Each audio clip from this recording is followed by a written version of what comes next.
People, listen to me. I had a court date excuse me. I had a court date on April the 14th, 2022. This was Friday. Now, it would be negligent and remiss of me if I did not mention the egregious violations of my constitutional rights. First and foremost, the writ of habeas corpus is a Latin word that means produce the body. This judge has a flagrant disregard for judicial protocol.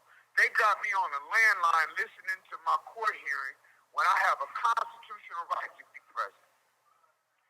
The judge was acting like the prosecutor, yet she never mentioned Antoine Mouton was incarcerated from November the 28th, 2005 until December the 7th, 2005. And in his testimony that I told him I committed a double homicide on December the 5th on a footbridge in Las Vegas. She was talking about everything else except the perjury testimony that got me 4 life sentences without the possibility of parole. The prosecutor never mentioned this in his brief of Mouton being incarcerated at the time he claimed I told him I killed 2 people in his brief. The judge is on the bench with the same shenanigans. They will not address this man being in jail during the time he said he saw me when we know he was 1,000 miles away in Fulton County, Georgia. So they want me to do what they're doing. They want me to ignore King Kong and a bright red thong standing 100 feet tall in the middle of the Serengeti. So I'm in the penitentiary doing 4 lives without the possibility because a man said he saw me when we know that he was in jail. That's equivalent to me saying that I saw the judge. Matter of fact, we're going to make it better. The judge was with me. We stormed the Capitol on June 6th. And we went in there. And matter of fact, I saw the judge kill a man. Now, 10, 15 years go by, and we find out that the judge was in the motherfucking spaceship with Elon Musk flying around the moon. Is she gonna be in jail? Absolutely not. If I was a white boy, would I be in jail? Is it because of my pigmentation and hue?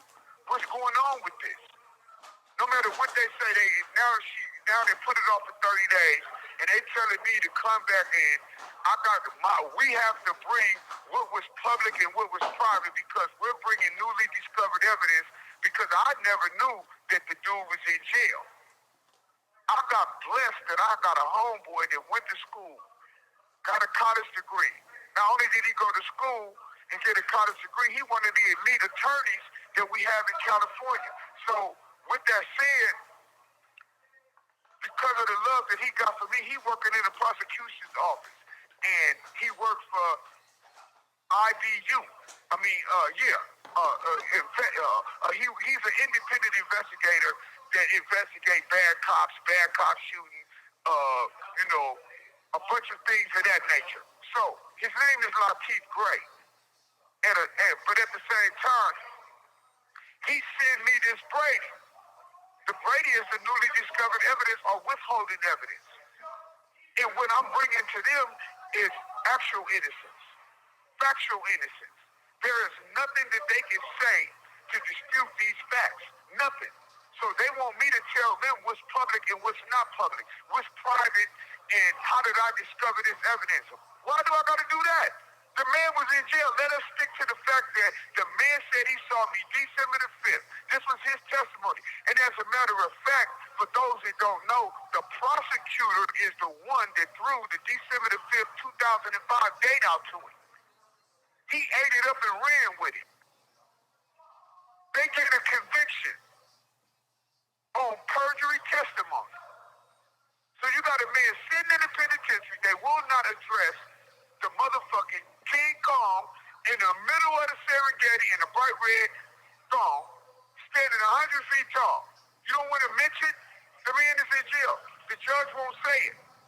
And his name is not Mouton. His name is Antoine Contrell.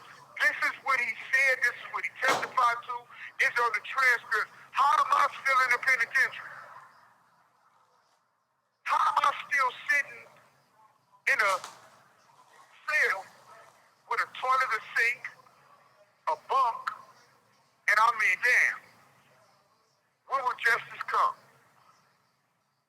But again, it's about me being black. Is it unconstitutional to be black? Let me know. I need to know. Is it unconstitutional to be black? Because that's what it seems to me. You attack me. You try to besmirch me in the media. You say all these things about me, and come to find out they conspired in a conspiracy to stagnate these Mac ministries. But I promise you, they cannot contain this game. They try to dirty up my name, but we're gonna fix that. We're gonna fix that. So this is what's going on. They done threw me off 30 days. But I promise you, if you wink, blink, take too long to think, I'm going to be on the other side of them bricks. End of message.